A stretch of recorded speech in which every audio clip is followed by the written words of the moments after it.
چند ایک باتیں دو تین مختلف موضوعات پر ذہن میں حاشیہ خیال میں ہیں جو آپ سے کرنا چاہتا ہوں۔ ایک تو میں نے آیہ کریمہ پڑھی ہے، اللہ تعالیٰ نے فرمایا کہ یا ایھا الذین آمنوا توبوا الی اللہ توبۃ نصوحا، فرمایا ایمان والو اللہ کی طرف توبہ کرو، اور توبۃ نصوحا کرنا، سچی توبہ کرنا۔ ہر شب برات پہ، شب قدر پہ توبہ کا عنوان ہر جگہ پہ بیان کیا جاتا ہے۔ اس کی ایک خاص حکمت ہے، وہ یہ ہے کہ اسلام وہ خوبصورت مذہب ہے جس میں توبہ کا دروازہ ہمیشہ کھلا رہتا ہے۔ ہمارے ضمیر پر روز خود بخود اس بات کی دستک ہوتی ہے کہ یار تجھے ٹھیک ہو جانا چاہیے۔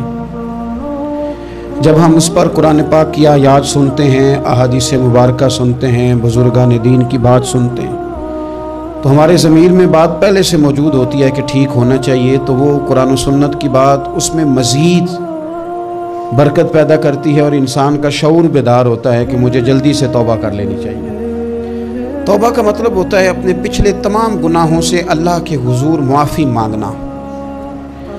میں بھی جانتا ہوں، آپ بھی جانتے ہیں کہ اگر ہم نے کسی شخص کے ساتھ زیادتی کی ہو تو معافی کا کیا طریقہ ہے۔ ایسا تو نہیں ہوتا کہ آپ اس کے سامنے بیٹھیں اور بیٹھ کے آپ کہیں معاف کر دے، معاف کر دے، معاف کر دے، معاف کر دے۔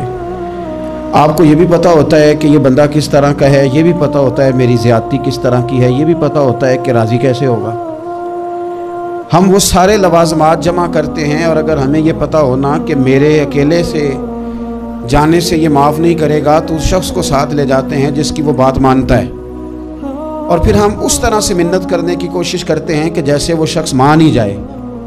صرف سمجھانے کے لیے مثال دے رہا ہوں، توبہ رٹا لگانے کا نام تو نہیں نا، توبہ تو اللہ کو منانے کا نام ہے۔ ایک شخص اپنے گناہ چھوڑنے کا ارادہ ہی نہیں کر رہا، اور وہ اپنی غلطی کو غلطی تسلیم ہی نہیں کر رہا، اور اپنی غلطیوں سے وہ پیچھے ہٹنے کو دو قدم بھی تیار نہیں، تو توبہ کوئی رٹا لگانے کا نام تو نہیں۔ آپ توبہ طوطے کو رٹا دیں تو طوطا توبہ توبہ پکارتا رہے تو اس کو وہ چیز تو نہیں حاصل ہونے لگی۔ توبہ ایک بڑی خاص بات صوفیاء نے لکھی ہے، اگر آپ سمجھیں تو بڑا نفع دے گی۔ وہ کہتے ہیں جس طرح گھر چھوٹا بنانا ہو یا بڑا بنانا ہو، زمین تو درکار ہوتی ہے کہ نہیں؟ زمین ہوگی تو گھر بنے گا، چاہے وہ چھوٹی سی کٹیا بنے یا بہت بڑا محل بنے، زمین کا ہونا ضروری ہے۔ اسی طرح آپ نے نیک اعمال تھوڑے کرنے ہیں یا زیادہ کرنے ہیں، توبہ کا ہونا ضروری ہے۔ توبہ وہ زمین ہے جس کے اوپر آپ نیک اعمال تعمیر کریں گے۔ اگر توبہ نہیں ہے تو پھر کوئی بھی نیک عمل آپ کے پاس ہو ہی نہیں سکتا۔ آپ پچھلے گناہوں سے رجوع کریں اللہ کی طرف، آپ کہیں کہ میرے اندر یہ غلطی ہے، میں توبہ کرتا ہوں۔ ان العبد اذا اعترف، اعتراف جرم کریں، پھر اللہ کے حضور رجوع لائیں۔ ہمارا یہ حال ہے کہ ہم جتنی بھی توبہ کرتے ہیں، جس قدر بھی استغفار پڑھتے ہیں، اس کو ایک وظیفہ سمجھ کے پڑھ لیتے ہیں، بھئی یہ بھی اچھا ہے، برکت سے خالی نہیں۔ لیکن توبہ کا حقیقی مفہوم یہ ہے کہ انسان اپنا محاسبہ کرے، اپنی پچھلی ساری زندگی اپنی آنکھوں کے سامنے لائے۔ اگر وہ سمجھتا ہے کہ اس حال میں مر گیا تو میرے لیے مشکل ہوگا منہ دکھانا اللہ رسول، تو پھر وہ فوراً سے پہلے اپنے گناہوں سے رجوع کرے اور اللہ کے حضور توبہ کرے۔ یہ توبہ کا مفہوم ہے۔ میرے رسول پاک صلی اللہ تعالیٰ علیہ وسلم نے اپنی امت کو اس طرف خاص رغبت حضور نے اپنی امت کی کرائی۔ رب بڑا مہربان ہے، بڑا ہی کریم ہے۔ وہ تو کسی بندے کی اونٹنی اگر کبھی گم ہو جائے صحرا میں، اور اس طرح گم ہو کہ پیسے بھی اونٹنی پہ ہو، کھانا بھی اونٹنی پہ ہو، کپڑے بھی اونٹنی پہ ہوں، علاقہ بھی صحرا کا ہو، اور اس نے کسی ٹہنی کے ساتھ باندھی ہو، پھر وہ سو جائے، سو کے اٹھے تو اونٹنی غائب ہو۔ اب وہ اتنا پریشان ہو کہ آگے پیچھے دائیں بائیں دیکھا تو پتہ چلا کہ اونٹنی تو غائب ہو گئی، نہ کھانا ہے، نہ پیسے ہیں، نہ کپڑے، نہ سواری ہے، علاقہ صحرا کا ہے، پیدل جا بھی نہیں سکتا۔ تو فرمایا جس طرح وہ بیٹھ کر موت کا انتظار کرنے لگتا ہے، اور وہ منتظر تھا کہ اب موت ہی آئے گی، اب کوئی اور سہارا نہیں، فرمایا اچانک اگر اونٹنی سامنے آ جائے تو اسے کتنی خوشی ہوگی؟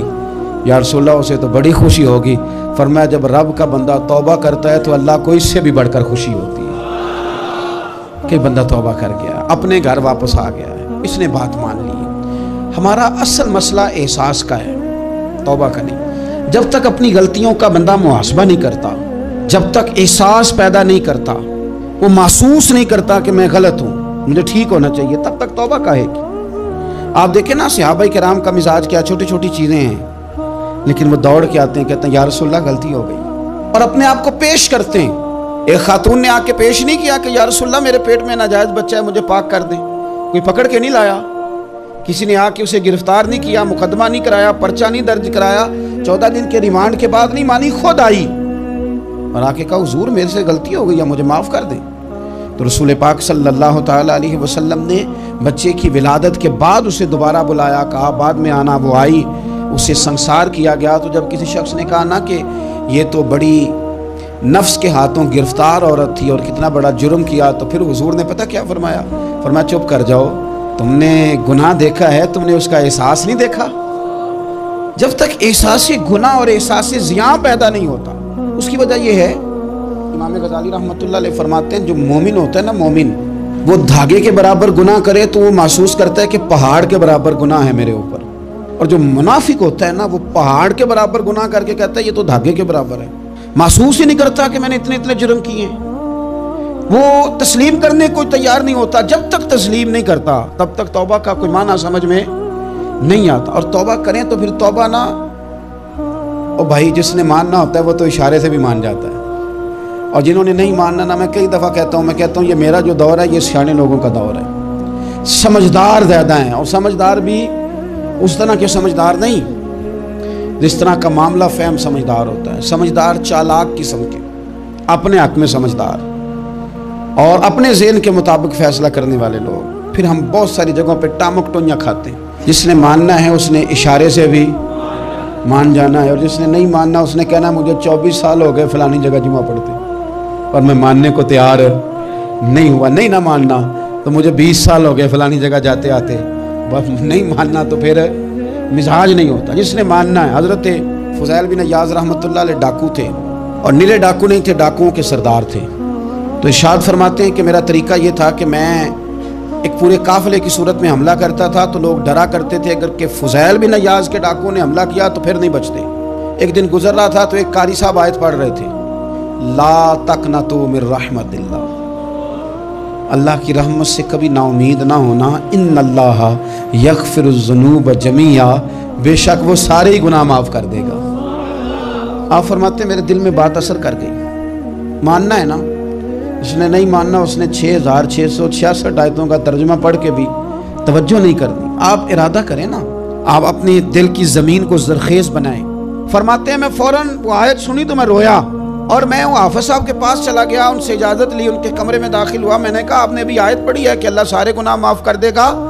تو جس بندے نے کئی سال ڈاکے ڈالے ہوں، بیٹیاں روتی رہتی ہوں پر وہ مال لے کے آ گیا ہو، مائیں واسطے دیتی رہتی ہوں پر وہ لوٹ کے نکل آیا ہو، اب جی اگر وہ بندہ بھی سچے دل سے توبہ کرے تو اللہ معاف کر دیتا ہے۔ تو حافظ جی کہنے لگے میں کون ہوتا ہوں تمہیں کوئی تفسیر بتانے والا، میں نے تو قرآن کی آیت پڑھی ہے، میرا رب کہتا ہے لا تقنطوا من رحمت اللہ، تم نے مایوس نہیں ہونا، تم آ جانا، معافی مانگ لینا، ان اللہ یغفر الذنوب جمیعا، اللہ سارے گناہ معاف فرما دے گا، اللہ سارے گناہ، تو یہ تو اللہ فرما رہا ہے۔ فضیل بن عیاض کہتے ہیں میں نے کہا ختم ہو گئی بات، توبہ بھائی۔ واپس آیا تو وہ میرے ساتھ جو تھے نا، ان سے میں نے کہا سردار نیا تلاش کر لو بھائی۔ اب ارادے بدل گئے، پروگرام کچھ اور ہو گیا، اب تو لوگ ہمیں تانے دیں گے، اب تو لوگ باتیں کریں گے کہ اوتھے کی لین جانا ہے۔ فضیل بن عیاض کہنے لگے بس بھائی توبہ کرنی، اب تم کوئی اور سردار تلاش کر لو، اور اوپر سے نہیں کہا، توبہ کی تقریریں نہیں کی، دوسروں کو میسج نہیں بھیجے، اور لیکچر نہیں جھاڑے، رو کے کہا، درد سے کہا، دل سے کہا۔ تو وہ جو باقی کے تھے نا ان پر سردار کی بات کا اثر ہوا، کہنے لگے سردار ہم نے سردار نیا نہیں ڈھونڈنا، اگر چوریاں مل کے کی ہیں تو اب تو اس طرح تو نہ کر، توبہ بھی مل کے ہی کریں گے، اب اللہ بھی مل کے ہی کریں گے، اب بس تو اگر ادھر جائے گا تو ہم بھی تو جائیں گے نا۔ اللہ اکبر۔ فضیل بن عیاض کہتے ہیں ظاہر ہے مال لوٹا کرتے تھے، میں نے مسئلہ پوچھا علماء سے تو انہوں نے بتایا کہ یہ تو حقوق العباد کا مسئلہ ہے، جو لوٹا ہے وہ تو واپس کرنا ہی پڑے گا۔ اب میں نے وہ پیسے جمع کیے، اب سارے تو میرے پاس تھے نہیں، جتنے میں دے سکتا تھا دیے، جو کھا چکا تھا وہ رہ گئے، ایک یہودی کے پیسے رہ گئے، اس کے گھر چلا گیا، میں نے جا کے اسے کہا میاں میں نے کر لیا توبہ، اور میں وہ فضیل بن عیاض ڈاکو ہوں جس کے تیرے گھر سے اتنا مال لوٹا تھا، میرے پاس پیسے کوئی نہیں، وہ پیسے لگ گئے، اب تو اس طرح کر مجھے معاف کر دے۔ وہ کہنے لگا نا جناب، یہ بھی کبھی کبھی ہوتا ہے، لوگ نا شرافت کو بزدلی سمجھ لیتے ہیں۔ فضیل بن عیاض سے کہنے لگا میں تو پیسے لوں گا، ایسے تو نہیں معاف کرتا۔ آپ فرمانے لگے پیسے تو کوئی نہیں، یہ سچی توبہ ہے۔ وہ کہنے لگا پھر اس طرح کرو، میری اونٹوں کو چارہ ڈالو، پیسے پورے ہوئے تو چلے جانا۔ کل ڈاکو تھے، ابھی وہ تلوار چلانی آتی ہے، نیزہ چلانا آتا ہے، ڈٹنا آتا ہے، اعصاب مضبوط ہیں، مسئلہ کوئی نہیں، لیکن توبہ سچی کی ہے نا، یہ سچی توبہ والے لوگوں کا طریقہ ہے۔ اس سے کہہ سکتے تھے کہ جا جو لب دینی لے لے، تجھے کہا معاف کر دے، تو تیار ہی نہیں ماننے کو۔ حضرت فضیل بن عیاض کہنے لگے اگر اونٹوں کو چارہ ڈالنے سے تو معافی دیتا ہے نا، تو میں تیرے اونٹوں کو چارہ ڈالنے کو بھی تیار ہوں۔ کیونکہ راضی اللہ کو کرنا ہے، اپنے ضمیر سے بوجھ اتارنا ہے، بندوں کے سامنے سرخرو نہیں ہونا، اللہ کے حضور ہونا ہے۔ توبہ کا مطلب ہے رب کی بارگاہ میں سرخرو ہونا، بندوں کے سامنے نہیں۔ حضرت فضیل بن عیاض سے کہنے لگے ڈالیں گے تیرے اونٹوں کو چارہ، کیوں نہیں ڈالنا؟ 2-4 دن چارہ ڈالا تو وہ یہودی ایک دن کہنے لگا کہ یہ نا ٹھیکریوں سے بڑی ہوئی تھیلی ہے، یہ تو ذرا اٹھا کے لا۔ حضرت فضیل بن عیاض نے اٹھا کے اسے دی، جب اس نے کھولی تو اشرفیوں کی بھری ہوئی تھی۔ تو آپ فرمانے لگے تو کہہ رہا تھا ٹھیکریاں اٹھا کے لا۔ کہنے لگا میں تورات بڑی پڑھتا ہوں، عالم ہوں، میں نے تورات میں پڑھا تھا کہ مسلمان جب سچی توبہ کر لیں گے نا تو رب ٹھیکریوں کو بھی سونا بنا دیا کرے گا، پھر یہ مٹی کے ڈھیلے اشرفیاں بنا کریں گے۔ تو میں نا تیری توبہ چیک کر رہا تھا، یہ اس میں نے روڑے بڑے ہوئے تھے، لیکن تو اٹھا کے لایا، تو تیری توبہ بھی سچی ہے اور تمہارا دین بھی سچا ہے۔ اب اس طرح کر، معافی اس شرط پہ دوں گا کہ مجھے کلمہ پڑھا تاکہ میں بھی مسلمان ہو جاؤں۔ توبہ کے معاملے میں احساس، اور میں نے کہا کہ جس نے اشارہ لینا ہے، اشارہ، ایک زازان نام کا نا گویہ تھا، آواز بڑی سریلی تھی، شراب خانے میں جب محفلیں سجتی تھی تو معاذ اللہ وہ گانے گایا کرتا تھا، سریلی آواز تھی۔ حضرت عبداللہ ابن مسعود حضور کے صحابی، حضور نے فرمایا عبداللہ ابن مسعود اسی طرح قرآن پڑھتے ہیں جس طرح میرے اوپر نازل ہوا تھا۔ عبداللہ ابن مسعود نا چھوٹا قد اور پتلی پتلی ٹانگیں تھی حضرت عبداللہ ابن مسعود کی۔ ایک دن درخت پہ چڑھے ہوئے تھے تو کچھ لوگوں نے نا، بچے کرتے ہیں نا مذاق، معاذ اللہ کچھ نے کہا کتنی پتلی ٹانگیں۔ اللہ کے محبوب علیہ السلام نے فرمایا قیامت کے دن عبداللہ ابن مسعود کی ٹانگوں کا وزن احد پہاڑ سے بھی زیادہ ہوگا۔ زبردست صحابی ہے، اور حضور نے فرمایا میں نے جس کو گورنر بنایا، کسی جگہ امیر بنایا، مشورہ کر کے بنایا، اگر میں کسی کو بغیر مشورے کے امیر بناتا تو عبداللہ ابن مسعود کو بناتا۔ حضرت عبداللہ ابن مسعود گزر رہے تھے تو وہ جو زازان نام کا گویہ تھا وہ گانے گا رہا تھا۔ ہماری جو تقریریں ہیں نا جی، میری طرح کے لوگ، وہ چونکہ جمعہ پڑھانا ہے، 45 منٹ پاس کرنے ہیں، تو نہ وہ ذوق سے تیاری، نہ وہ درد، قوم کی اصلاح۔ ایک میرے حصہ فرمایا کرتے تھے تمہارا بچہ بگڑ جائے تو کتنے پاپڑ بیلتے ہو صحیح ہو جائے؟ یکدم خدا نہ خواستہ خاکم بدہن، کروڑ دفعہ اللہ معاف کرے، کسی باپ کو رات کو خبر مل جائے کہ تیرا بیٹا نشہ کرتا ہے، سوئے گا رات کو؟ روئے گا کہ نہیں مصلی بچھا کے؟ لیکن یہ صرف اپنے بیٹے کے بارے میں ہے، کاش قوم کے ہر بیٹے کے بارے میں ہمارا یہی ذہن بن جائے کہ یار یہ کیوں بگڑ گیا ہے۔ اور اس درد سے جب ہم اصلاح کریں گے، تقریر کریں گے، پھر آپ محسوس کریں گے کہ اللہ اس میں اثر بھی پیدا کرے اور اس میں تاثیر آتی۔ حضرت عبداللہ ابن مسعود گزرے تو اب درد تھا نا دل کے اندر، اور اگر کسی نے توبہ کرنی ہے تو ایک جملے سے بھی کر لینی ہے۔ آپ گزرے، سریلی آواز کانوں میں آئی، کھڑے ہو کے کہنے لگے کون ہے؟ کہ جناب زازان نام کا گویہ ہے، مصطفیٰ کریم کے شانوں والے غلام کی زبان سے لفظ نکلے، کتنی سونی آواز ہے، کاش یہ قرآن پاک کی تلاوت کرتا۔ اللہ اکبر، کاش کوئی ایسا ہو تو صحیح جو ہمیں کہے کہ کاش یار تو قرآن پڑھتا، کتنی سونی آواز ہے، کاش تو نعت پڑھتا۔ کوئی کہے تو صحیح، کوئی کہتا ہی نہیں، کوئی کہتا ہی نہیں کتنا سونا چہرہ ہے، کاش اس پہ داڑھی ہوتی، کوئی کہتا ہی نہیں میری ملت کے جوانوں کو۔ سینکڑوں لوگ ہیں۔ ایک بچہ مجھے ایک دفعہ ملا لاہور میں، تو میرے گلے رکھ کے اس طرح رویا جس طرح کو بچھڑا ہوا روتا ہے۔ انہیں لگا پیر صاحب مر جان لگے ہیں، کوئی ساڑی اصلاح ہی نہیں کرتا، کھوب گئے گناہ وائج، کوئی باں ہی نہیں پھڑتا، کوئی ملے تو صحیح جو ہمارے دکھوں کا مداوع کرے، کوئی نہیں، اپنی اپنی نفسا نفسی، کوئی بات بتانے والا ہی نہیں۔ میں اکثر دوستوں سے کہتا ہوں کہ بڑے شوق سے سن رہا تھا زمانہ تو ہم ہی سو گئے، داستان کہتے کہتے لوگوں کا دل کرتا ہے ان کی اصلاح ہو جائے، پر کوئی درد والا ہو، کوئی ایسی بات ہو تو تب ہے نا جی، ہائے ہائے۔ حضرت عبداللہ ابن مسعود کہنے لگے کاش یہ قرآن پاک پڑھتا، یہ کہہ کے چلے گئے۔ باہر وہ نکلا نا، جب سارے لوگ باہر نکلے اس معاذ اللہ بری مجلس سے، تو چیم گوئیاں ہو رہی تھیں کہ آج تو یہاں حضرت عبداللہ ابن مسعود بھی آئے تھے۔ تو زازان سے کسی نے کہا کہ آج نا حضرت عبداللہ ابن مسعود نے تیری آواز سنی، تیری آواز، تو وہ کہہ رہے تھے کاش اتنی سونی آواز سے قرآن پڑھتا تو مزہ آتا، کاش۔ وہ کہنے لگا نبی پاک کے صحابی نے میرا نام لیا ہے، گویا ہو کے میرا ذکر کیا ہے۔ حضرت عبداللہ ابن مسعود نے میرا نام لے کے کہا کہ کاش میں قرآن پڑھتا، وہ میرے لیے کہا مصطفیٰ کے صحابی نے، حضور سے قرآن سیکھنے والے کی خواہش ہے کہ میں قرآن پڑھوں۔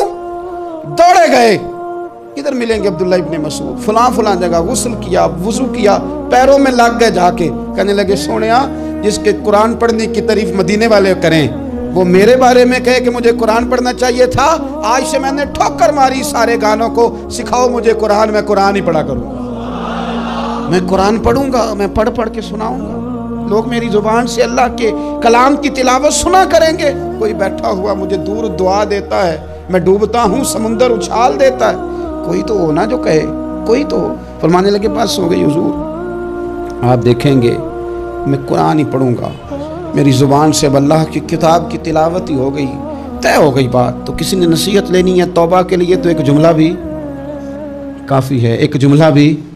اور میں نے کہا کہ اگر صرف تقریریں سننی ہیں، واعظ ہی سننے اور ساری زندگی اسی پہ لگانی ہے کہ آج بڑا جملہ کا، آج بڑا مزہ آیا، آج فلانی بات او ہو پہلی دفعہ سنی، کچھ قرضے دے کے جان چھوٹے گی، اس کے بغیر جان نہیں چھوٹتی۔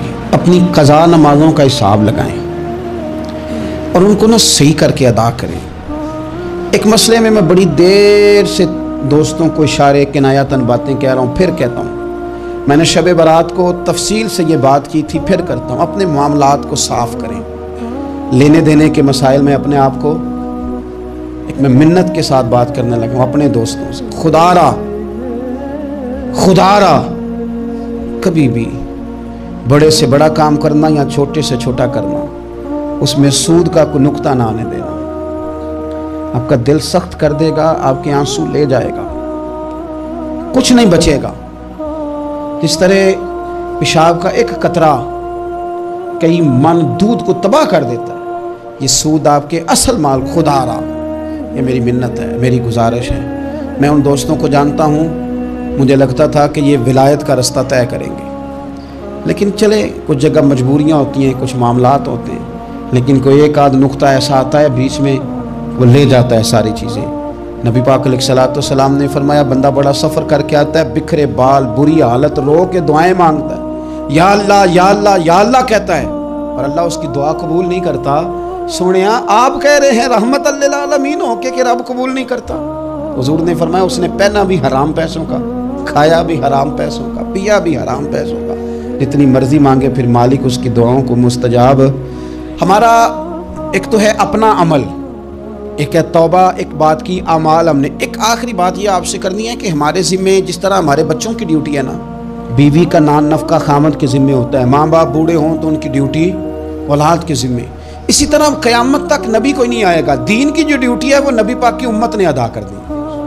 اور اللہ کیا فرماتے ہیں قرآن مجید کی سورہ محمد صلی اللہ تعالی علیہ وسلم، اللہ فرماتے ہیں یا ایھا الذین آمنوا ان تنصروا اللہ ینصرکم، اے ایمان والو اگر تم اللہ کے دین کی مدد کرو گے تو اللہ تمہاری مدد کرے گا، وَيُثَبِّتْ أَقْدَامَكُمْ، اور اللہ تمہارے قدموں کو جما دے گا، یعنی تمہیں مضبوط کر دے گا، تم مضبوط سے مضبوط ہوتے جاؤ گے۔ شرط کیا ہے؟ ان تنصر اللہ، اگر تم اللہ کے دین کی مدد کرو۔ اپنے مزاجوں میں نا اللہ کے دین کی مدد کا ذوق پیدا کریں۔ وَالَّذِي أَرْسَلَ رَسُولَهُ بِالْهُدَىٰ وَدِينِ الْحَقِّ لِيُظْهِرَهُ عَلَى الدِّينِ كُلِّهِ، میں پوری دنیا کے مسلمان حکمرانوں کو یہ بتانا چاہتا ہوں کہ یہ جو میرے نبی پاک کا دین ہے نا، یہ دبنے نہیں آیا، یہ غالب ہونے کے لیے آیا ہے، اور اسلام کی فطرت میں قدرت نے لچک دی ہے، اتنا ہی یہ ابھرے گا جتنا کہ دبا دو گے۔ کیا سمجھتے ہیں اسرائیل کے گنڈے کہ وہ مسجد اقصیٰ میں نمازیوں کو تنگ کر کے تو وہ کہیں گے کہ ہمیں پوچھنے والا کوئی نہیں؟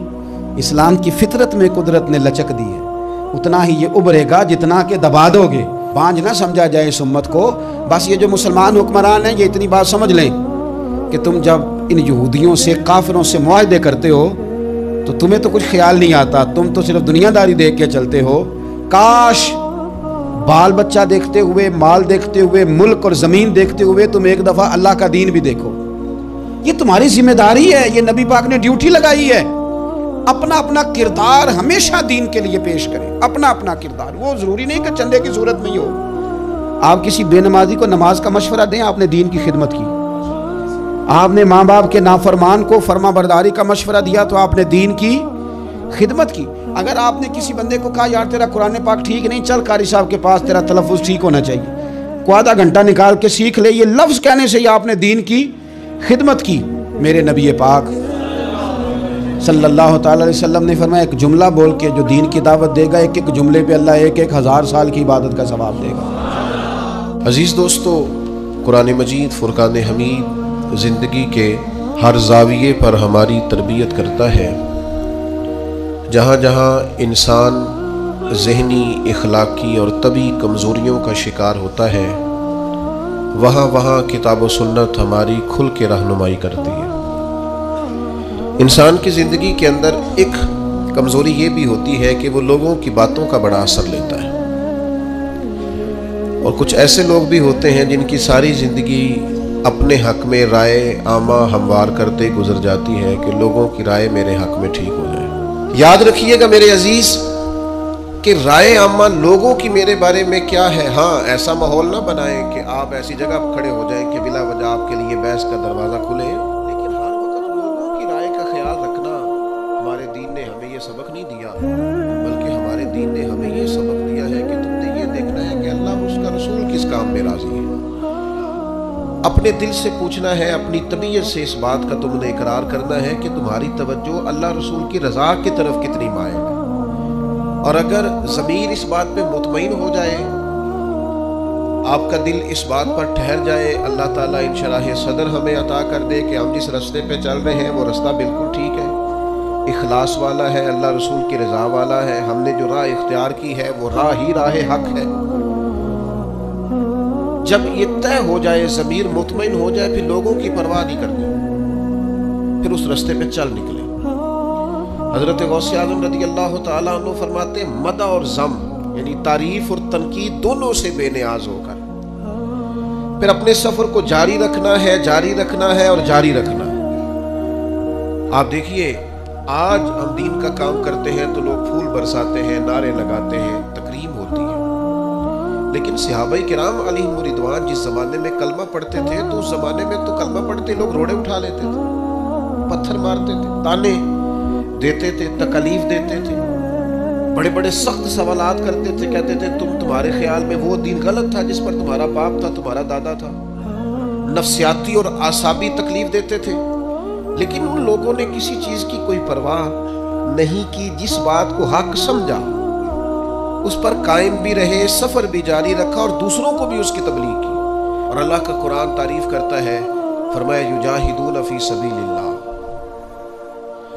وہ لوگ اللہ کے محبوب لوگ جو راہ خدا میں جد و جہد کرتے ہیں، ولا یخافون لومۃ لائم، پھر وہ کسی ملامت کرنے والے کی ملامت کی پرواہ نہیں کرتے، وہ پرواہ نہیں کرتے لوگ ان کے بارے میں کیا کہتے ہیں۔ فرمایا ذالک فضل اللہ یؤتیہ من یشاء، یہ جو وہ پرواہ نہیں نہ کرتے یہ اللہ کا فضل ہے، اور یہ فضل اللہ جسے چاہتا ہے عطا کرتا ہے۔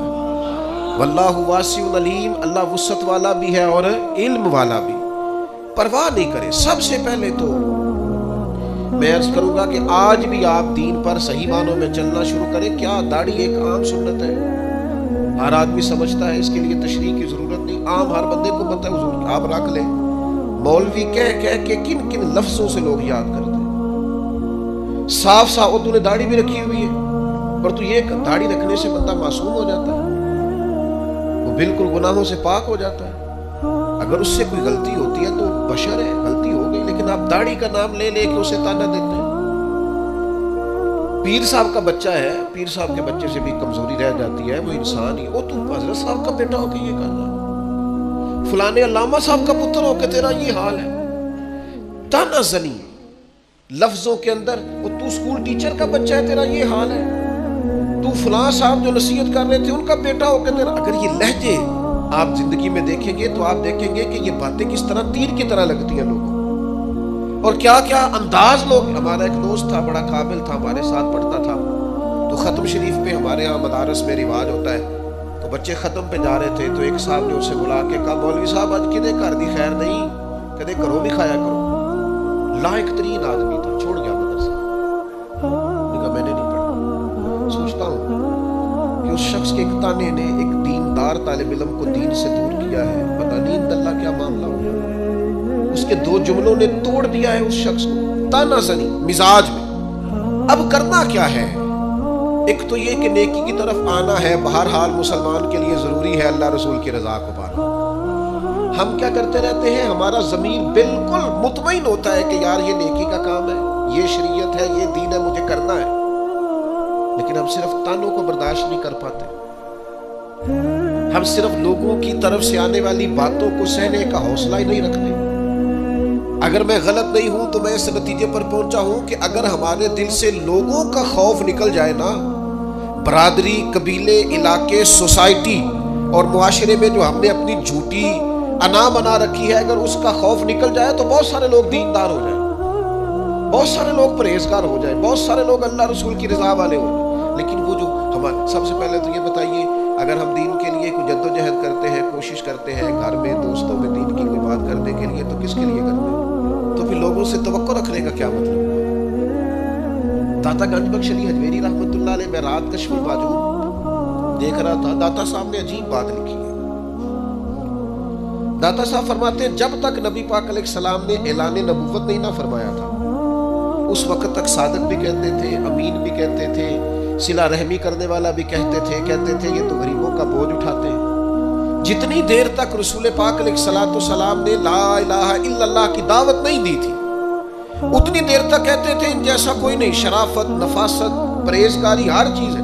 جس دن حضور نے فرمایا کہ تمہارے بت جھوٹے ہیں، تمہارے نظریات ٹھیک نہیں ہیں، تمہیں بدلنا چاہیے، داتا صاحب لکھتے ہیں جس دن کہا کہ تمہارا یہ رویہ ٹھیک نہیں ہے، وہ جو صادق تھے انہی کو معاذ اللہ جادوگر کہنا شروع کر دیا. جن کو کل تک امین کہتے تھے انہی کو شاعر کہنا شروع کر دیا. جن کو کل تک آنکھوں کا تارا سمجھتے تھے ان کے خلاف تلواریں اٹھا لی. آپ یقین کریں دین کا کوئی کام آپ نہ کریں، آج بھی آپ فقیر بن جائیں، درویش، موٹی سی چادر اوپر اوڑے، تسبیح لے لے، کونے میں بیٹھ جائیں، حضرت صاحب کچھ نہیں کرتے جی، کوئی دین کا کام آپ نہ کریں، کونے میں بیٹھے جی بڑا فرشتہ آدمی ہے، کسی کو کچھ نہیں کہتا، آپ صوفی مشہور ہے پوری دنیا میں. لیکن اگر آپ کہتے ہیں کوئی تعلیمی کام کرنا ہے، آپ کو کوئی تبلیغی کام کرنا ہے، سوسائٹی میں آپ کو کوئی کردار ادا کرنا ہے، آپ کو معاشرے میں کسی فکر کو پروان چڑھانا ہے، تو آپ کے لیے 100 باتیں، ہزار قسم کے تانے. لیکن نہ بچا بچا کے تو رکھ اسے، تیرا آئینہ ہے وہ آئینہ. اقبال کہتے ہیں تو اپنے شیشے کو اتنا بچا بچا کے کیوں رکھتا ہے؟ نہ بچا بچا کے تو رکھ اسے، تیرا آئینہ ہے وہ آئینہ. شکستہ ہو تو عزیز تر ہے نگاہ آئینہ ساز میں. داتا صاحب نے لکھا ہے کشف المحجوب میں کہ اللہ تعالیٰ کی بارگاہ میں حضرت موسیٰ علیہ السلام نے عرض کیا تھا مالک تیرے بندے اگر تجھے ڈھونڈنا چاہیں تو کہاں ملے گا؟ تو اللہ کریم نے فرمایا جن لوگوں کے دل لوگ توڑ نہیں دیتے میں ان ٹوٹے دلوں میں ملا کرتا ہوں. تیرا آئینہ ہے وہ آئینہ کہ شکستہ ہو تو عزیز تر ہے نگاہ آئینہ ساز میں. جب لوگ تانے دیتے ہیں، جب لوگ تکلیف دیتے ہیں، جب آپ بالکل ٹھیک چل رہے ہوتے ہیں، جب آپ محنت کر رہے ہوتے ہیں، جب آپ مخلص ہوتے ہیں، جب آپ جد و جہد کر کر کے تھک جاتے ہیں، اور لوگ جب پوری طور پر تانا زنی کر باتیں سننے کو جب ملتی ہیں، میں دیانتداری سے کہتا ہوں جب لوگ پوری طرح دل توڑ دیں پھر کوئی سجدے کا مزہ ہے، پھر کوئی دعا کی لذت ہے، پھر کوئی چسکا ہے اس کی بارگاہ میں حاضری کا، پھر کوئی تڑپ پیدا ہوتی ہے اس کیفیت میں. وہ جب لوگ آپ کو پوری طرح تکلیف دیں اور سارے اسباب ظاہری ختم ہو جائے، وہ جو لذت ہے نا اللہ کی بارگاہ میں جڑنے کی، وہ تعریف والوں کو کئی دفعہ نصیب. ٹوٹے دلوں میں تو رب ملتا ہے، نہ بچا بچا کے تو رکھ اسے، تیرا آئینہ ہے وہ، یہ شکستہ ہو تو عزیز تر ہے نگاہ آئینہ ساز میں. میرے عزیز طے کریں کہ اپنے ضمیر کے مطابق فیصلے ہوں گے، اللہ رسول کی رضا پانے کا کام ہوگا، اور اس تعریف سے نکل آئیں گے ہم کہ لوگ ہمارے بارے میں کیا کہتے ہیں، میں عرض کر چکا ہوں کہ داتا علی اجمیری رحمۃ اللہ علیہ فرماتے ہیں کہ نبی پاک علیہ السلام کو صادق کہتے ہیں، امین کہتے ہیں، صلہ رحمی کرنے والا کہتے ہیں، اور جب کہا لا الہ الا اللہ پڑھو تو پھر جادوگر، پھر معاذ اللہ شاعر، پھر کچھ اچھا وہ یہ سارا کچھ کہتے رہے، تو کیا حضور شام کو بیٹھ کے حضرت صدیق اکبر کے پاس یا گھر میں سیدہ خدیجہ کے پاس یہ تبصرے کرتے تھے معاذ اللہ کہ دیکھو جی لوگ بات ہی نہیں سنتے، دیکھو توجہ نہیں کرتے، دیکھو مجھے جادو، حضور یہ تبصرے کرتے تھے؟ وہ جس طرح بچہ آگ کے قریب بار بار جاتا ہے اور ماں ہاتھ پکڑ پکڑ کے روکتی نہیں، غصہ نہیں کرتی، اس کا خیال ہوتا ہے اسے پتہ ہی نہیں یہ جل جائے گا، یہ رات کو بیٹھ کے تبصرے نہیں ہوتے، بلکہ اللہ کا قرآن کہتا ہے اللہ کا باقی النفس کا، اے محبوب کیا آپ اپنی جان پر کھیل جائیں گے؟ اللہ یکون مؤمنین، اس بات پر کہ یہ ایمان کیوں نہیں لاتے؟ حضور آپ نے تو جان کی بازی لگا دی، گویا اتنی محنت کرتے ہیں، اتنی محنت کرتے ہیں، یہ اللہ کا قرآن ہے، وہ جادوگر کہتے جا رہے ہیں، ساحر کہتے جا رہے ہیں، اور حضور جان کی بازی لگا کر دین بتاتے جا رہے ہیں۔ یہ مزاج ہے کہ آپ ان لوگوں کے بیچ کھڑے ہو کر انہی کی خیر کی بات کریں، انہی کے حق میں بھلے کی بات کریں جو آپ پر طعنہ زنی کر رہے ہیں، آپ انہی لوگوں کے لیے۔ دیکھیے حضرت موسیٰ علیہ السلام کتنی جد و جہد کی جناب کریم، کبھی فرعونیوں سے مقابلہ ہے، کبھی دریاؤں کا سفر ہے، کبھی صحراؤں کا علاقہ ہے، کس طرح حضرت موسیٰ علیہ السلام نے جد و جہد کی اپنی قوم کو نکالنے کے لیے۔ آپ قرآن مجید کھولیں، جگہ جگہ حضرت کلیم علیہ السلام کا ذکر ملے گا، کبھی وہ پانی کا مطالبہ لے کے آ گئے، کبھی کچھ لے کے آ گئے، دن رات حضرت موسیٰ علیہ السلام انہیں فرعون سے، فرعونیوں سے نجات دلانا چاہتے ہیں، لیکن وہ کتنی ذہنی اذیت دیتے ہیں۔ آپ تاریخ پڑھ کے دیکھیں، کبھی وہ ان سے کہا گائے ذبح کرو تو پوچھتے ہیں رنگ کیسا ہو، بچڑی ہو کہ جوان ہو۔ کبھی حضرت موسیٰ علیہ السلام کے بارے میں معاذ اللہ ثم معاذ اللہ، یہاں تک انہوں نے کہہ دیا کہ آپ نے تو اپنے بھائی حضرت ہارون کو قتل کر دیا، یہاں تک کہ ایک عورت کو کہا جا کے جناب حضرت موسیٰ پہ الزام لگا دو۔ کبھی وہ کہتے ہیں کہ معاذ اللہ آپ اتنا اپنے آپ کو پردوں میں چھپا کے رکھتے ہیں، چونکہ حضرت کلیم بڑے حیادار تھے، اللہ کے سارے نبی حیادار ہوتے، تو وہ کہتے تھے لگتا ہے جسم پہ معاذ اللہ ثم معاذ اللہ کوئی عیب ہے، کبھی کوئی بات، کبھی کوئی بات، کبھی کوئی بات۔ لیکن آپ حضرت کلیم کو دیکھیں، وہ جہاں بھی رب کی بارگاہ میں عرض کرتے ہیں اپنی امت کی خیر ہی مانگتے ہیں، وہ اپنی قوم کی خیر ہی مانگتے ہیں، وہ اللہ کی بارگاہ میں یہی عرض کرتے ہیں مالک ان کے لیے ہدایت کے راستے واضح فرما۔ یہاں تک ان کی قوم نے کہہ دیا معاذ اللہ، یہ اللہ کا قرآن فرماتا ہے، آپ سورہ آراف پڑھ کے دیکھیے، وہ کہنے لگے اے موسیٰ ہمیں تو آپ سے پہلے بھی آپ کی وجہ سے تکلیف پہنچی، معاذ اللہ آپ کے بعد بھی آپ کی وجہ سے تکلیف پہنچی، وہ آپ کی ولادت کی خبر معروف ہوئی تو فرعون نے ہمارے بچے قتل کرانے شروع کر دیے، تو آپ کے تو آنے سے پہلے ہمیں تکلیفیں پہنچ رہی ہیں۔ لیکن حضرت موسیٰ پھر بھی کہتے ہیں اور صبر کرو تمہارا دشمن ہلاک ہو جائے گا، اللہ تعالیٰ تمہیں کامیابی دے گا۔ اور پھر اللہ تعالیٰ نے اس کا اعلان بھی فرمایا یاد کرو نا بنی اسرائیل والوں، وہ وقت یاد کرو نا وَإِذْ نَجَّيْنَاكُمْ مِنْ آلِ فِرْعَوْنَ، پھر ہم نے تمہیں نجات دی فرعون والوں سے، پھر ہم نے تمہیں نجات دی ان لوگوں سے، فرعونیوں سے تمہیں بچا لیا، کس کی برکت سے؟ حضرت موسیٰ علیہ السلام کی برکت، اللہ نے ان کے ذریعے تبلیغ فرما کے بچا لیا۔ قومیں اس قدر تکلیف دیتی۔ حضرت سیدنا شعیب علیہ السلام کا ذکر ہمیں ملتا ہے سورہ ہود کے اندر، حضرت شعیب اپنی قوم کو منع کر رہے ہیں، کیا کہہ رہے ہیں؟ ناف توڑ پورا کرو، نا انصافی نہ کرو، لوگوں کا حق نہ مارو، یہ خیر کی دعوت۔ قوم جواب میں کیا کہتی ہے؟ سورہ ہود پڑھیے، وہ کہتے ہیں ہمیں نہیں سمجھ میں آتی آپ کی باتیں، اگر ہمیں آپ کے قبیلے کا ڈر نہ ہوتا تو معاذ اللہ ہم تو آپ کو پتھر مار مار کے شہید کر دیتے۔ آپ انہیں تبلیغ دین کر رہے ہیں، آپ انہیں اخلاقیات سکھا رہے ہیں، آپ ان کے کردار و عمل میں خوبصورتی پیدا کرنا چاہ رہے ہیں۔ وہ کہتے ہیں اگر آپ کے قبیلے کا خوف نہ ہوتا تو ہم تو آپ کو شہید کر دیتے۔ تو جواب میں حضرت شعیب نے کیا کہا؟ جاؤ پھر موج کرو۔ انہوں نے کہا ایسی قوم کو تبلیغ کروں جو پتھر مارنے کی بات کرتی ہے؟ کیا میں اب ایسے لوگوں کو دعوت خیر دوں جو مجھے شہید کرنے کی بات؟ کیا خوبصورت جملہ ہے قرآن مجید نے بیان کیا۔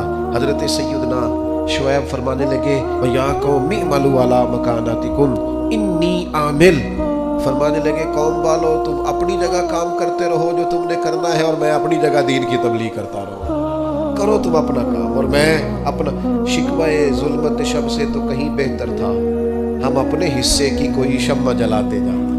دوستو لوگ تو تانا زنی کریں گے۔ ایک خاص بات کر دی آپ سے، ایک دانشور نے مجھے تو بڑا تڑپایا ہے، ہو سکتا ہے آپ بھی تڑپ جائیں، دیکھا ہے جو کچھ میں نے اوروں کو بھی دکھلا دے۔ ایک دانشور کی بات پڑھی میں تو ٹوٹ گیا۔ اس نے کہا مسئلہ پتہ کیا ہے، بدی پھیلانے والے تھوڑے ہیں اور نیکی پھیلانے والے زیادہ ہیں، لیکن پھر بھی زمانے میں بدی کیوں زیادہ پھیلتی ہے، نیکی کم کیوں پھیلتی ہے؟ تعداد نیکی پھیلانے والوں کی زیادہ ہے، بدی پھیلانے والوں کی کم ہے، لیکن سوسائٹی میں چلن بدی کا کیوں عام ہے؟ تو کہنے لگا اس کی وجہ یہ ہے کہ جس اخلاص کے ساتھ بدی پھیلانے والی بدی پھیلاتے ہیں نا، اس اخلاص سے نیکی پھیلانے والے نیکی نہیں پھیلاتے۔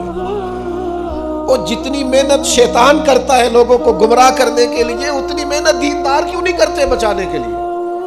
جس تیزی کے ساتھ لوگ دین کے مخالف کوششیں کرتے ہیں، اتنی محنت کے ساتھ دیندار لوگ جدوجہد کیوں نہیں کرتے؟ کاش کبھی لوگ اتنے مخلص ہو جائیں جتنے بدی پھیلانے والے مخلص ہیں، تو انقلاب آ جائے۔ حضرت امام احمد بن حنبل رحمۃ اللہ علیہ ایک چور کے لیے اکثر دعا مانگا کرتے تھے۔ ابو الحسن اس کا نام تھا۔ امام احمد بن حنبل کہتے یا اللہ اس پہ رحم فرما، یا اللہ اس چور پہ رحم فرما، دعا مانگتے۔ اور دعا کیا مانگتے؟ یا اللہ ابو الحسن اس پہ رحم فرما۔ ایک دن آپ کے بیٹے نے پوچھا کہ حضور لوگ بڑے پریشان ہیں کہ آپ چور کے لیے دعا مانگتے اور اس کے لیے اللہ کی رحمت طلب کرتے ہیں۔ تو امام احمد بن حنبل نے بڑی انوکھی بات کی، کہنے لگے اس چور نے مجھے حوصلہ بڑھا دیا۔ آپ فرمانے لگے دین کی ایک بات کرنے کی وجہ سے جب مجھے بادشاہ نے گرفتار کیا اور مجھے تھانے لے جایا گیا اور کوتوال مجھے بند کر رہا تھا، تو میں دیندار آدمی تھا، ساری زندگی پڑھنے پڑھانے والا تھا۔ سارے مجرم نہیں جیلوں میں جاتے، جیلوں میں تو حضرت یوسف علیہ السلام جیسے لوگ بھی رہے ہیں۔ فرماتے ہیں مجھے لے جایا جا رہا تھا تو کچھ کیفیات تھی کہ لوگ کہیں گے جناب جیل میں۔ ارشاد فرماتے ہیں کہ میں ابھی کوتوال مجھے تھانے لے کے گیا کہ وہ چور آیا اور آ کے کہنے لگا امام صاحب زمانہ جو مرضی کہے میں جانتا ہوں آپ کی غلطی کوئی نہیں، آپ نے حق بیان کیا۔ کہنے لگا حضور میں چور ہوں، میرے وجود پر اب 1 انچ جگہ نہیں جہاں کوڑا نہ پڑا ہو، سارا وجود کوڑے کھا کھا کے زخمی ہے، ہر شہر کے ہر کوتوال کے پاس گویا ہر تھانے میں میرا نام لکھا ہے، چوری کے لیے مار کھاتا ہوں کبھی گھبرایا نہیں۔ ذرا کھڑے رہنا، آپ تو محمد عربی کے دین کے لیے مار کھانے لگے، اتنی جلدی تانوں سے پریشان نہ ہونا۔ فرمایا ذرا کھڑے رہنا، اتنی جلدی تانوں سے پریشان نہ ہونا۔ زخم پہ زخم کھا کے جی، خونے جگر کے گھونٹ پی، آہ نہ کر لبوں کو سی، یہ عشق ہے کوئی دل لگی نہیں۔ ذرا ٹھہرنا پھر اگر آپ اس کام کے لیے۔ آپ فرماتے ہیں مجھے اس کی بات نے اتنا حوصلہ دیا کہ پھر مجھے کسی چیز نے پریشان ہی نہیں کیا۔ میں دعا کرتا ہوں اللہ اس میں، یہاں تو لوگ حوصلہ توڑنے آتے ہیں، لوگ حوصلہ توڑتے ہیں۔ ذرا کوئی بچہ دین کی طرف بڑھتا ہے سوال جواب شروع کر دیتا ہے، وہ تو ہوڑے داڑھی رکھ لیے۔ میں کہا جی تسی دسیا جی ذرا کدوں کو رکھنی چاہیے سی، لکھ دے ذرا۔ آپ ابھی سے ادھر نکل گئے تو آپ بتا دیں جناب کس وقت نکلنا چاہیے تھا۔ آپ ابھی سے، وہ ابھی کا کیا مطلب ہوتا ہے؟ جس وقت شعور کی آنکھیں کھل جاتی ہیں سارے دین پہ عمل کرنا فرض ہو جاتا ہے۔ پھر آپ کمزور کیوں ہوتے ہیں؟ تو میرے عزیز تانا زنی کمزوری، یہ تو لوگ حضرت عبادہ بن صامت رضی اللہ تعالیٰ عنہ فرماتے ہیں مجھے میرے محبوب نبی صلی اللہ تعالیٰ علیہ وسلم نے وصیت فرمائی تھی اور میں نے اپنی زندگی میں وہ باتیں اپنے دل کے ساتھ گرہ کے ساتھ باندھ کے رکھی اور مجھے بڑا فائدہ دیا انہوں نے۔ آپ فرمایا کرتے تھے رسول اللہ صلی اللہ علیہ وسلم نے مجھے حکم دیا تھا کہ میں مساکین سے محبت کروں اور ان کے قریب رہا کروں، اور میرے نبی پاک علیہ السلام نے مجھے فرمایا تھا کہ میں اس بندے کی طرف دیکھوں جو مالی حیثیت میں مجھ سے کم ہے، جو زیادہ ہے اس کی طرف نہ دیکھوں۔ اور فرماتے ہیں پھر کریم محبوب صلی اللہ تعالیٰ علیہ وسلم نے مجھ سے فرمایا کہ میں ہمیشہ صلہ رحمی کروں، اگرچہ کوئی بندہ مجھ سے تعلق توڑے منہ پھیرے پھر بھی میں نیکی کرتا رہوں۔ اور اللہ کے حبیب علیہ السلام نے مجھ سے فرمایا کہ کوئی چیز جب مجھ سے مانگی جائے تو میں فوراً دے دوں، انکار نہ کروں، اور اگر میری پہنچ میں ہو، یہ شارحین حدیث نے لکھا ہے اگر پہنچ میں ہو تو وہ چیز دے دی جائے۔ اور پھر فرمایا نبی کریم صلی اللہ تعالیٰ علیہ وسلم نے کہ ہمیشہ سچی بات کہنا، چاہے وقتی طور پر لوگوں کو اچھی نہ بھی لگے۔ اور پھر محبوب کریم صلی اللہ تعالیٰ علیہ وسلم نے مجھ سے فرمایا تم دین پہ چل رہے ہو اور اگر کوئی بندہ تمہیں تانا دے, تمہیں ملامت کرے تو پرواہ نہ کرنا, پھر آگے بڑھتے رہنا.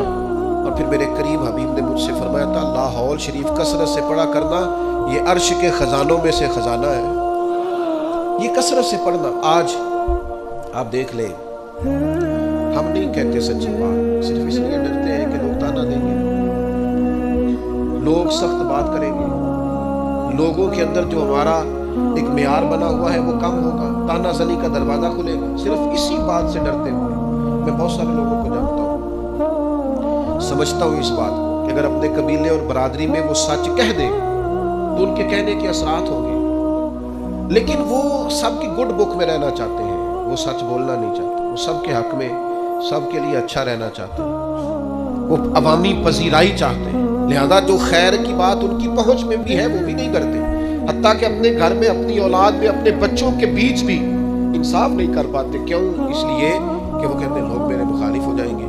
تو میرے بھائی, لوگ تو بلا وجہ بھی مخالف ہو جاتے ہیں, کوئی سبب نہیں ہوتا پھر بھی لوگ مخالفت کرتے ہیں. آپ دیکھیں, پیچھے سے دیکھتے ہیں انبیاء صلحاء صحابات کی اولیاء, دیکھتے ہیں آپ کون ہے جو لوگوں کی پذیرائی اور لوگوں کی گڈ بک میں ہمیشہ رہا ہے. اگر بڑے لوگ بھی تعریف کرنے والے آپ کو ملیں گے تو ڈھیر سارے تنقید کرنے والے بھی ملیں گے.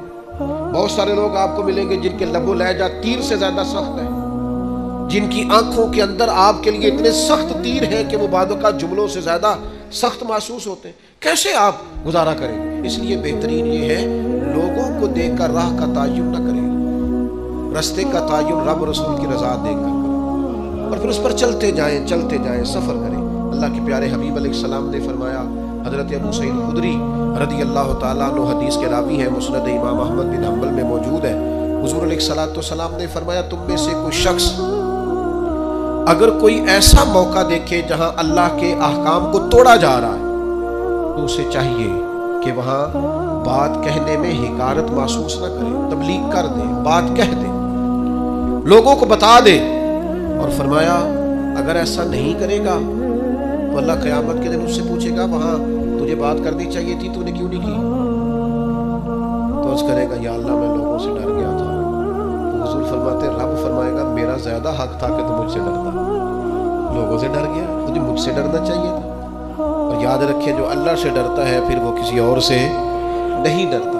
آپ خیر کی بات کہہ دیں. وہ ہمارے بزرگ تھے, مجھے بات بڑی پسند ہے سادی سی پر بڑی انوکھی ہے. بازار میں سفر کر رہے تھے, جا رہے تھے تو ایک عورت کو دیکھا بغیر پردے کی, گلے میں دوپٹہ ڈالے جا رہی. تو حضرت صاحب چہرہ ادھر کیا ہوا ہے, پتر مسلمانہ دی بیٹی ہے, مسلمانہ دا ملک ہے, میرا پتر سر کج. بڑی سخت اور بڑے تلخ لب و لہجے میں وہ خاتون کسی امیر گھر کی محسوس ہوتی, تلخ لہجے میں, بابا جا اپنا کام کر. تو حضرت اس کی بات سن کے بڑے تحمل اور بردباری سے فرمانے لگے, پتر میرا یہی کام ہے, میں کام بھی لگا, میری یہی ڈیوٹی ہے, جو بندہ غلط بات کرے اسے تھوڑی سی ادب سے نصیحت کرو, میرا یہی کام ہے, میں کام بھی لگا. تو وہ بات جو دل سے نکلتی ہے اثر لگتی ہے, پر نہیں طاقت پرواز مگر. آپ کہیں تو صحیح دین کی بات, اپنے بیٹے کو بھی نہیں کہتے حضور کے دین کا پیغام, چھوٹے بھائی سے بھی نہیں کہہ سکتے, اپنے ماتحتوں سے بھی نہیں کہہ سکتے آؤ یار نماز کے لیے چلیں. اپنے گھر میں بھی اتنی جرت اور طاقت نہیں رکھتے, ہر کام کے لیے ناراض ہوتے ہو, لیکن صرف لوگوں کے ڈر سے کہ لوگ کیا کہیں گے, ہر وقت کمزوری دکھانا. میرے عزیز, اس سے آپ نکل جائیں, اس بات سے پرواہ نہیں کی لوگوں نے, لوگ نکل گئے. آپ یقین کریں کتنے بڑے تھے حضرت زبیر بن عوام, فرماتے تھے کسی کی جرت نہیں تھی کبھی کہ میری طرف آنکھ اٹھا کے دیکھے, لیکن پھر میں نے کلمہ پڑھا, مجھے اوڑھنے دے اذیتیں, تو میری عادتیں نہ خراب کر. فرماتے چٹائی لپیٹ کے نہ میرے گرد مجھے باندھ کے, تو اس کو میرا چچا آگ لگا دیتا تھا. وہ جو دھواں ہوتا تھا نا اس کا, یہ دھواں بڑی تکلیف دیتا ہے اگر آپ دھوئے میں گر جائیں. فرماتے اس سے مجھے اذیت پہنچتی, تکلیف پہنچتی, لیکن ہر لمحہ میرے دل سے بھی صدا نکلتی, حق وہ ہے جو رسول پاک لے کے آئے, سچ وہ ہے جو نبی کریم علیہ السلام نے بیان فرمایا. کسی جگہ بھی کسی کمزوری کا اظہار, کیوں ہم کمزور پڑ گئے؟ اللہ جانے کون سی ایسی باتیں ہیں جن کی وجہ سے ہم پیچھے رہتے جا رہے ہیں. میرے عزیزوں, ان کمزوریوں سے اپنے آپ کو نکالو. میں آپ سے عرض کروں, اپنے بچوں کو بزدل نہ بنائیں، انہیں یہ نہ کہیں کہ وہ بندے کیا کہیں گے، لوگ کیا کہیں گے، لوگ تیرے بارے میں کیا سوچیں گے۔ یہ ٹھیک ہے کہ انہیں تہمت والی جگہ سے بچائیں کہ یار تو رسوا ہو جائے گا، اور رسوائی جو ہے وہ ٹھیک نہیں ہوتی، اور وہ انہیں بتائیں غیر شرعی کاموں میں یا وہ سستی کر رہے ہیں دین سیکھنے میں تو اس میں، لیکن میرے عزیز کھانے پینے میں، اوڑھنے پہننے میں اور زندگی گزارنے میں آپ انہیں لوگوں کی رائے کا محتاج نہ کریں کہ بیٹا یہ تو اگر کھا لے گا تو لوگ کیا کہیں گے، یہ پہن لے گا تو لوگ کیا کہیں گے، اس معاملے میں لوگ کیا کہیں گے، دیکھنا یہاں لوگ۔ آپ بزدل نہ بنائیں اولاد کو۔ اللہ کرے ہمیں یہ سمجھ آئے، انہیں کہے بیٹا اگر تو یہ کام کرے گا تو اللہ ناراض ہوگا، یہ کام کرے گا تو اس سے شریعت کی مخالفت لازم آئے گی۔ اگر اپنے بچوں کو آپ دائرہ شریعت کے اندر تبلیغ کریں گے، آپ اللہ رسول کے نام پر انہیں تبلیغ کریں گے تو وہ تو عام لوگوں کے مقابلے میں طاقتور ہو جائیں گے، ان کے اندر تو قوت پیدا ہوگی، بیداری پیدا ہوگی۔ لیکن ہم کیا کرتے ہیں، بچپن سے بچوں کو سیاستدان بناتے ہیں، وہ ماحول دیکھ کر چلتے ہیں، حالات دیکھ کر فیصلہ کرتے ہیں، وہ بیچارے ڈپلومیز ہو جاتے ہیں، وہ کہتے ہیں ذرا یہاں دیکھو، لوگوں کا کیا ہے میرے بھائی، کوئی ضروری ہے لوگوں سے بنوانا؟ میرے عزیز یہ خوف زدہ رہنا، ڈرے رہنا، سہمے رہنا، لوگوں کو دیکھ کر فیصلہ کرنا، لوگ کیا کہیں گے، لوگ پھر آپ کے بارے میں کیا رائے دیں گے، اس سے ساری زندگی ہماری کمزوریاں نہیں جاتی۔ میں آپ سے عرض کروں، مجھے بڑی تکلیف ہوئی اپنے ہی ملک کے ایک ذمہ دار کے بیان سن کے، جب ان سے کہا گیا کہ آپ فلسطین کے حق میں بات کریں تو انہوں نے کہا آپ چاہتے ہیں ہم دنیا میں اکیلے رہ جائیں، آپ چاہتے ہیں ہم تنہا رہ جائیں، لوگ ہمارا ساتھ چھوڑ دیں۔ میں نے کہا کاش تجھے پتا ہوتا کہ لوگ ساتھ چھوڑ بھی جائیں تو کچھ نہیں ہوتا، اللہ رسول کا ساتھ ضروری ہوتا۔ کاش تجھے خبر ہوتی لوگ پہلے بھی ساتھ نہیں ہیں، لوگ آپ کے ساتھ نہیں ہوتے، لوگ اپنے مفادات کے ساتھ ہوتے ہیں، لوگ اپنے آپ دیکھیں نا، مفاد لوگوں کا بدل جاتا ہے تو پھر وہ آپ سے بھی بدل جاتے ہیں۔ اگر مفاد کسی اور جگہ پہ بستا ہے تو لوگوں کی توجہ ادھر ہو جائے گی۔ جب تک آپ سے کسی کو فائدہ ہو رہا ہے وہ آپ کے ساتھ ہے، تو ہم اس چکر میں ساری عمر جو بتا دیتے ہیں کہ لوگ کیا کہیں گے، لوگ کیا رائے قائم کریں گے، اس سے کمزوری واقع ہوتی ہے۔ میرے عزیز اس کمزوری سے نکلنا ہے۔ ایک خاص بات آپ کی خدمت میں عرض کرنی ہے، رمضان کا آخری عشرہ شروع ہو رہا ہے، میں اپیل کرتا رہا ہوں شروع سے لے کر آخر تک، پھر عرض کرتا ہوں یارو وقت کا پتہ کوئی نہیں، ڈھیر سارے لوگ پچھلے سال تھے، اس سال نہیں ہے۔ میں اپنے کچھ سنگیوں کو جانتا ہوں جو وقت پہ آتے تھے، جمعہ پڑھنے کے لیے جمعرات کو آ جاتے تھے، لیکن پھر اللہ کا حکم ہوا وہ چلے گئے، رخصت ہو گئے دنیا سے۔ یہ جو 10 دن ہے نا آخری عشرے کے، یہ بڑے قیمتی ہیں۔ جس طرح کسی انتہائی زرخیز چیز کو انسان کو میسر آئے تو بندہ کہتا ہے نا کہ میں جلدی سے اس میں فصل کاشت کروں، یہ جلدی جلدی مجھے پھل دے گی۔ یہ 10 دن انتہائی قیمتی ہے، آخری عشرہ، اس کو سو کے نہیں گزارنا، موبائل دیکھ کے نہیں گزارنا۔ ان 10 دنوں کی یہ کیفیت ہے کہ سیدہ عائشہ صدیقہ فرماتی ہے حضور جاگتے بھی تھے، ہمیں جگاتے بھی تھے۔ یہ خیر جمع کرنے کے دن ہے، یہ سعادتیں حاصل کرنے کے دن ہے۔ کوشش کریں ہر روز رات کو شب بیداری۔ میری آپ سے خاص اپیل ہوگی کہ ان راتوں کو، ان اوقات کو ضائع نہ کریں، ان کو کپڑوں کے اور جوتوں کے اور خریداری کے ہی سپرد نہ کر دیں۔ یہ اوقات بڑے قیمتی ہیں، ان کو ضائع نہیں کرنا۔ آپ نے خاص توجہ کرنی ہے، گھر والوں کو بھی بتانا ہے۔ کوشش کریں سحری میں جب اٹھنا ہے تو 1 گھنٹہ پہلے اٹھیں تاکہ کچھ نفل ہو جائے، کچھ تلاوت ہو جائے، اس کے بعد سحری ہو جائے۔ آخری عشرے کی عبادت آپ نے بھولنی نہیں۔ اللہ تعالیٰ توفیق دے۔